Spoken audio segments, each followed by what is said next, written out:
pump works.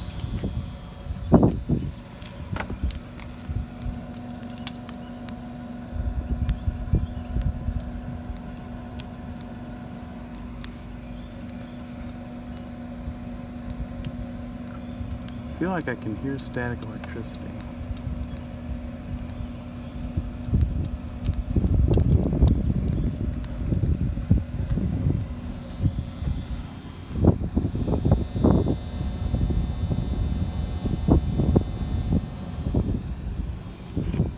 No leaks.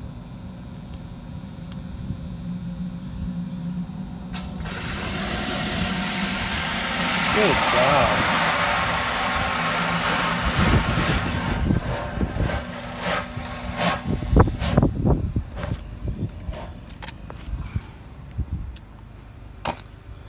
Good job, buddy.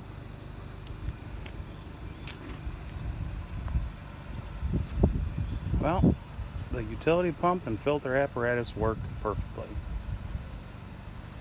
It's running off of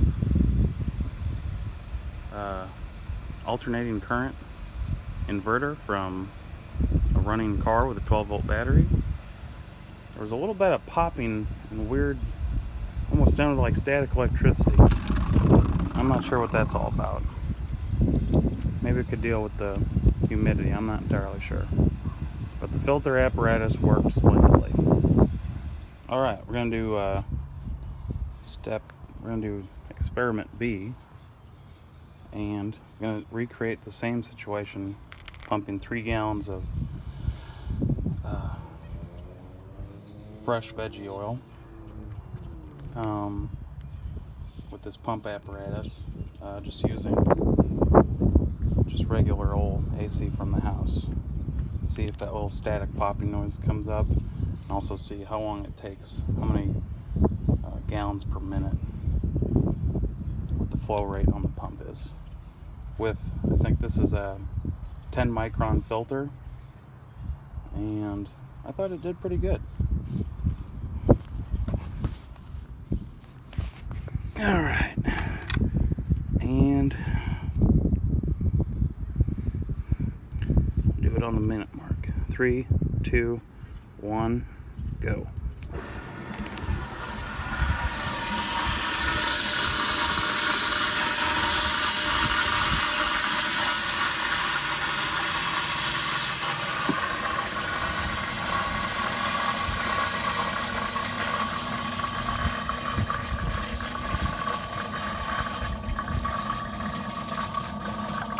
Seems to be some air caught.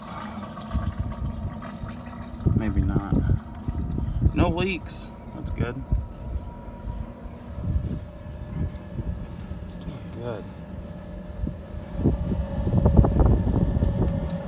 Very, very pleased with this pump. I think it was one of the cheaper ones at Rural King. This tubing is not good because it folds and bends over. I'm gonna have to get some braided tubing. This thing was like $15 or something like that. It's a whole house water filter. I figured the filter material was filtered veggie oil. I don't hear any of that popping noise that we heard before.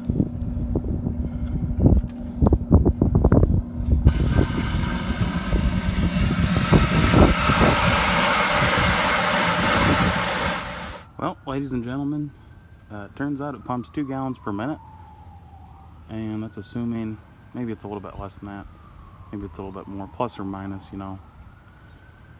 The filter was primed with vegetable oil from the first experiment, so it wasn't exactly 3 gallons.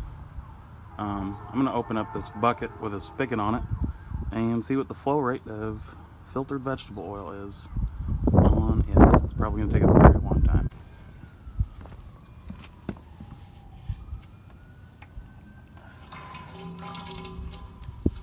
Enjoy. Alright.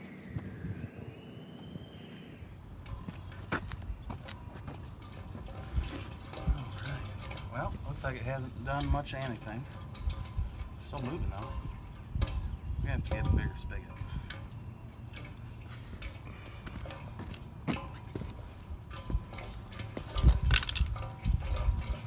This is the one that I plan on using for a 55-gallon drum. This is a 2-inch ball valve. It's a 1.5-inch inner diameter. And it's just schedule 40. And I just got some 2 honking O-rings and this connector piece, and that should hold tight between the inside and the outside of the 55-gallon plastic barrel. And it's basically the same. It's the same idea as this, but hopefully there'll be much greater output of flow.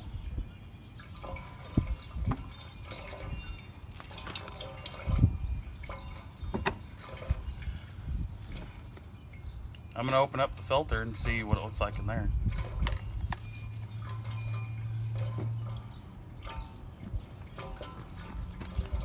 I don't know how much this is. I'm guessing maybe a liter.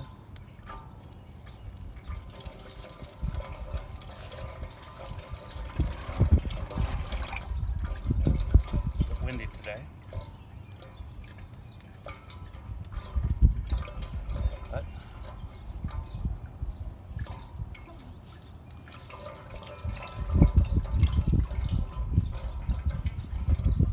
might be some difference in flow because this was clean veggie oil. There was nothing to filter. Just wanted to make sure that the filter worked for moving oils of any kind. Hopefully it does the trick. It does hold a pretty significant amount of oil.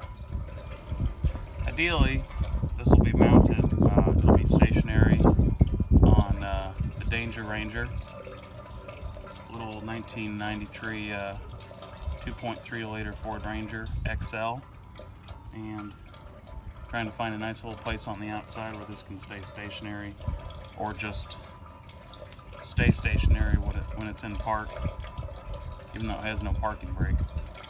The idea is, if it's not a safety hazard, I can use that power inverter to pump waste veggie oil from yellow grease dumpsters and fill up my 55-gallon or 20-gallon jugs. And then those will be a source of transportation for me, getting waste veggie oil here in the borough. The reason these all have to be plastic or PVC is because I'm going to be running methanol and sodium hydroxide through them, which is quite caustic and volatile. Carbon steel just would not stand up for that, I do not think. Down here on the 30-quart pot, there's a brass valve, and I think it's also susceptible to corrosion as well from sodium hydroxide. The purpose of this 30-quart pot is just for heating up waste vegetable oil and transferring it into something that I can mix a solvent into. So the only purpose for this, I found it at Southern Illinois Recycling, and it had a nice little 3/8 threaded opening on the bottom, so I just put a valve on it. I thought it'd be nice to, as basically a cooking pot to heat up the oil. It's also a good way to remove any moisture from waste vegetable oil. And then I can just open the valve and dump it into something like this for the first stage, glycerin removal. Getting down to the point where there'd be nothing left but glycerin in this. We just have contaminated biodiesel that needed to be washed in here, or the reverse in reality. Whatever the second stage container would be, contaminated biodiesel would go into it. That's been transesterified. Transesterification is removing the glycerin from vegetable oil. And the second stage would be to wash the sodium hydroxide and methanol mix off. One thing I haven't figured out yet is what I'm going to do with my contaminated glycerin. I can remove the methanol quite easily. And I guess the only thing left to do with it is to make soap. I don't know what else to do with it.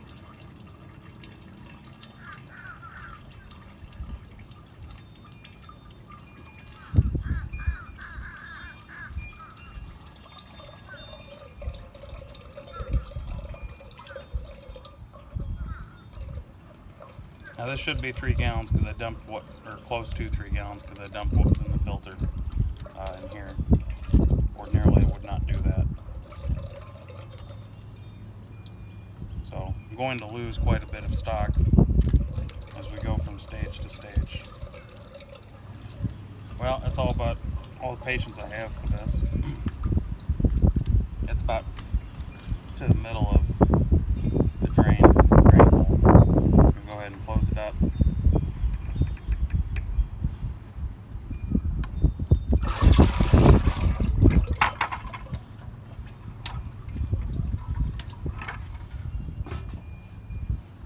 That's a good time to test the flow rate of this valve. Probably should go back in the veggie jugs of oil I got them from.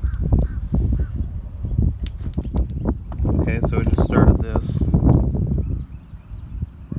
10 seconds ago. Looks like it's going a little bit faster. This brass valve, 3/8 brass valve. It's a little bit windy, so I hope I don't spill much.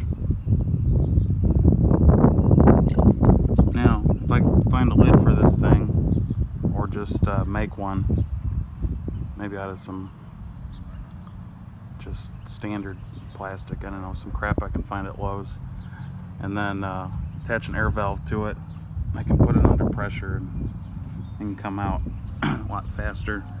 Probably have to make some more plumbing for that, but today is just about testing the equipment that I bought over the winter time, and it's a nice warm day and there's a stay-at-home order, so